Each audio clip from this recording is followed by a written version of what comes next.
In the pursuit of a peaceful and content life, especially in our later years, we often find ourselves overwhelmed by life's small stresses.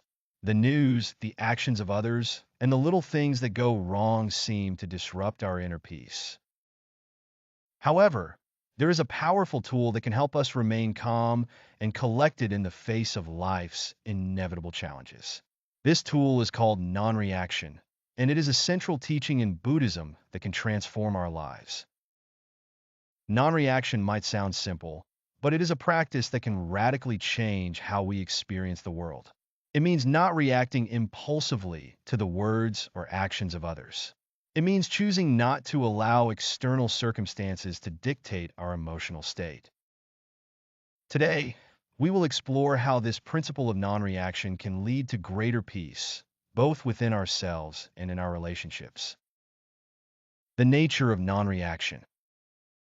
When we react to something, whether it's a sharp comment, a disagreement, or an unfortunate situation, we are essentially giving away control of our emotions.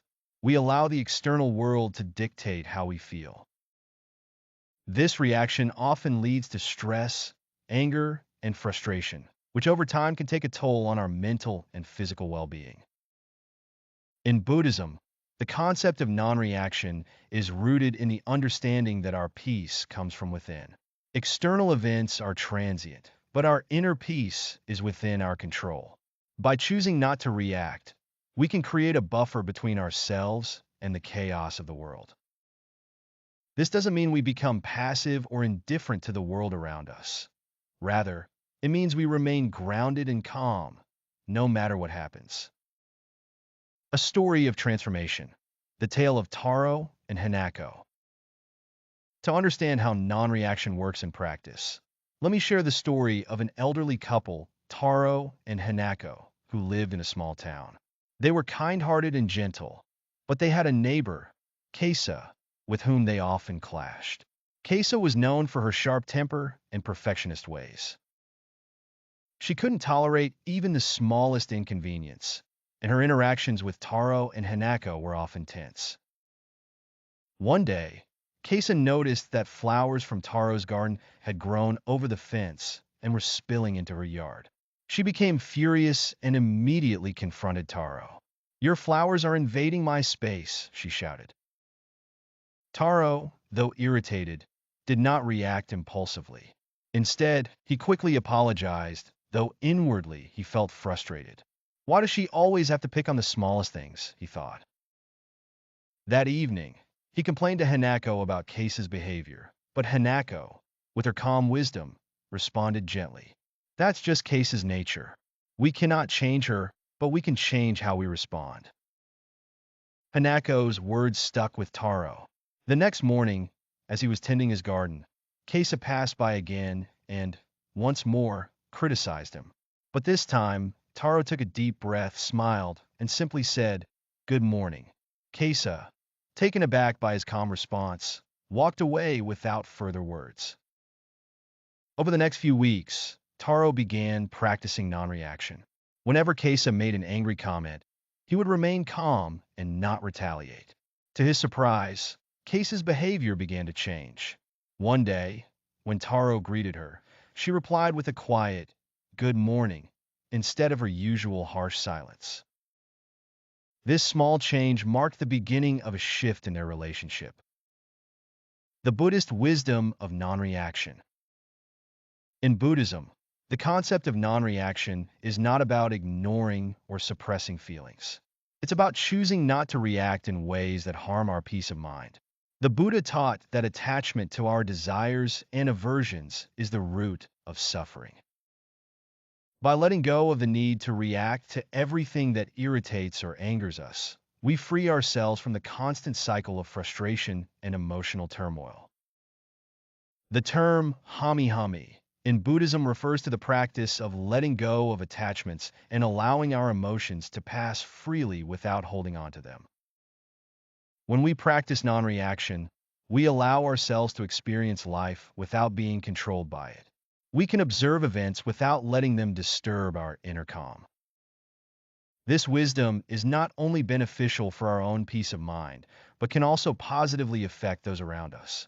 As Taro's relationship with Kesa illustrates, by choosing not to react negatively, we can create a ripple effect that softens even the hardest hearts. The ripple effect: how non-reaction transforms relationships. As Taro continued to practice non-reaction, something incredible happened. Case's attitude toward him began to change. One day, she approached him while he was working in his garden and remarked, "Your flowers are looking lovely." This simple compliment was a stark contrast to the harsh words she had once spoken. Taro, surprised but pleased, thanked her. Slowly, their interactions shifted from contentious to peaceful. In the weeks that followed, Kesa began spending more time in her garden, something she hadn't done in years. She had been a perfectionist her whole life, but after witnessing Taro's calmness and patience, she began to reflect on her own behavior. She realized that she had been holding on to anger and frustration over things that didn't really matter. Kesa's transformation was not immediate, but it was profound. She started to see the world in a different light, one where peace and calm were possible, even in the face of adversity. By practicing non-reaction, Taro and Hanako had unknowingly helped Kesa face her own emotional turmoil. Their peaceful behavior allowed Kesa to reflect on her own responses and, in time, make changes that improved her own well-being. The power of non-reaction in daily life. Non-reaction can be practiced in small ways every day. When someone cuts us off in traffic, we can choose not to honk or shout. When someone makes a rude comment, we can choose not to take it personally. When something goes wrong, we can choose not to get frustrated. In every situation, we have the power to choose our response or lack thereof. The practice of non-reaction doesn't mean we suppress our emotions or ignore the world around us. It means we learn to observe, accept, and move through life with a sense of peace. By choosing not to react impulsively, we protect our inner peace and prevent the unnecessary stress that arises from emotional turmoil. The role of compassion and understanding. Another important aspect of non-reaction is the practice of compassion. Buddhism teaches that we should cultivate a compassionate heart, understanding the suffering of others without judgment. When we respond to others with empathy rather than anger or frustration, we contribute to their healing as well as our own. Taro and Hanako showed compassion toward Kesa by understanding that her anger stemmed from deeper issues, such as her loneliness and grief after losing her spouse. By not reacting to her anger, they allowed her the space to process her emotions without feeling threatened or judged.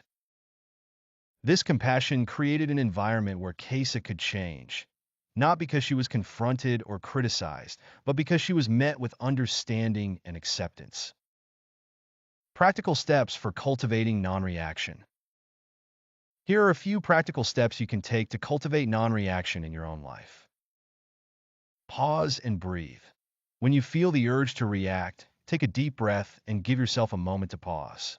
This helps you create space between the stimulus and your response.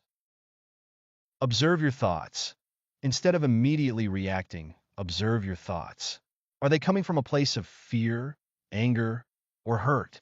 By acknowledging your thoughts without judgment, you can choose not to act on them. Practice compassion. Try to understand where others are coming from. Often, people's harsh words or actions stem from their own struggles. Compassion allows you to respond with kindness rather than anger. Let go of expectations.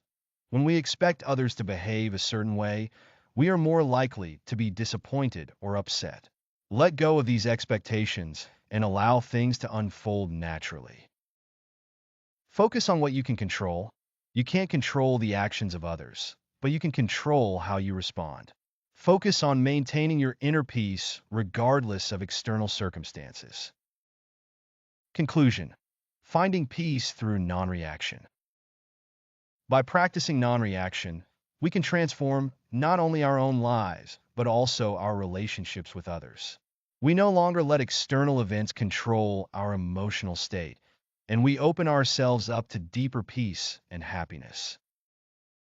Like Taro and Hanako, we can live in harmony with the world around us, letting go of the need to control or fight against every little thing.